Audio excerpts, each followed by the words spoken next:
The following is a commentary titled Abortion from a Morally Sober and Logical Perspective by Andrew Schatkin. For many people, their opposition to abortion stems from a concern for women's rights. I think that this analysis is not quite right. Whether society could or should force a woman to have a baby is not something I can really comment on, but I do say this much.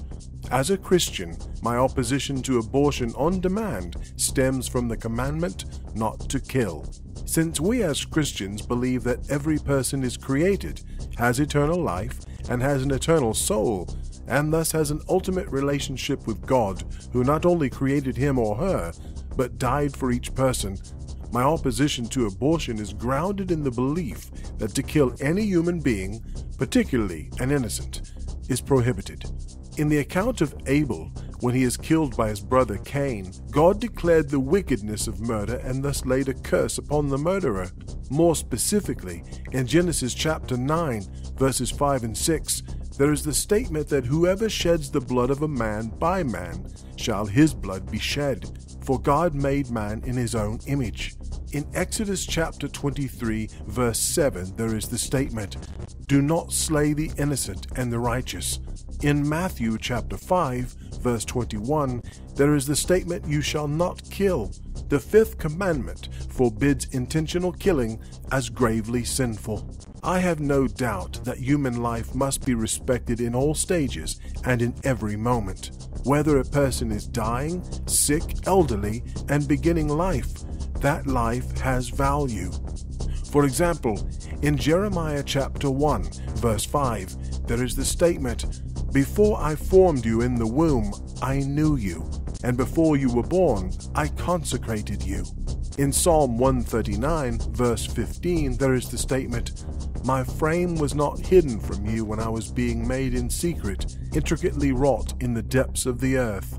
In Job chapter 10, verses 8 to 12, there is the clear statement that we are made and created from the very beginning of our conception by God. There are other sections of the Bible that hold the same view. My opposition to abortion on demand stems from the conclusion that to throw any human being, even one not yet born or just beginning, into a garbage can at any stage of life is something that no person can allow. I also note that in the book of Deuteronomy, chapter 32, verse 39, there is the statement that God both kills and makes alive. In Job chapter 33, verse 4, there is the statement, "The Spirit of God has made me, and the breath of the Almighty gives me life." In Job chapter 12, verse 10, there is this statement, "In his hand is the life of every living being, and the breath of all mankind." Finally, in Job chapter 1, verse 21, there is the statement, "Naked I came from my mother's womb, and naked shall I return. The Lord gave, and the Lord has taken away." In sum, I want to make clear that the abortion issue is not a rights issue, a woman's issue, or a men's issue. The dying person, the disabled person, the sick person, the mentally challenged person, and the infant in the womb have the same value. The value that God attaches to all forms of human life cannot be measured. If I am asked about the death penalty, and personally I do oppose it, but it must be distinguished that the death penalty is a punishment by the state against the wrongdoer. This is different from taking the life of an innocent preborn human being whose chance at a full life is prematurely cut off.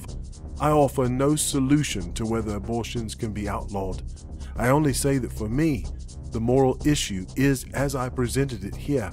If you wish to know more about me, please feel free to take a look at my recent book, Essays on the Christian Worldview, which you can obtain from Hamilton Books and is available on both Amazon.com and BN.com.